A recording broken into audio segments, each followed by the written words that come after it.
Swalwell of California, great to have you on the show. Claire McCaskill has the first question for you. Claire?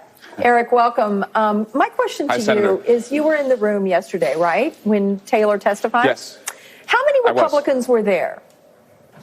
So there were a lot when we started. I counted about 75 people in this very small room. About two-thirds of them were members. Now, at the end of the day, after all of the complaints about the process, after all of the attacks on the chairman, it was about, a 10-to-1 ratio of Democrats to Republicans. So we stick around. We take this seriously. At the beginning, how many Republican members were in the room when... Dozens. And when he gave his opening statement, they were all there, correct? Yes.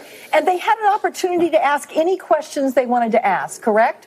So it's a great question, Senator. Yes, they get equal time, equal amount of staff, equal amount of members. And the reason it's in the basement is because that's where the skiff is. Would you explain to everyone what the skiff is and why everyone in Congress takes briefings and has hearings in the basement, whether they're senators or members of the House, because of where this particular hearing room is located?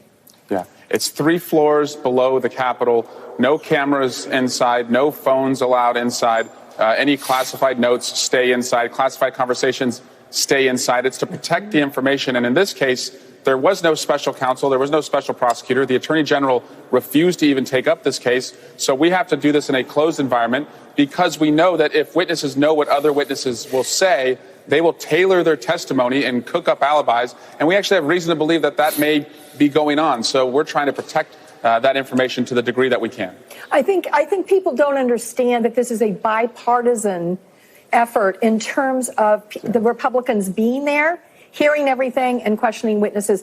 And I really hope that that's emphasized, because their only defense now is process. That's all they've got. And even that argument is so fundamentally flawed.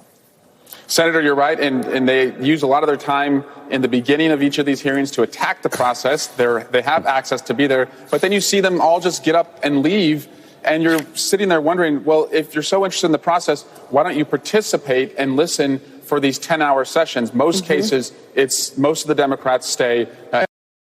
Very few Republicans stay. And if they did stay, and if they heard what these witnesses are saying, I hope that just like that they would be moved and very concerned about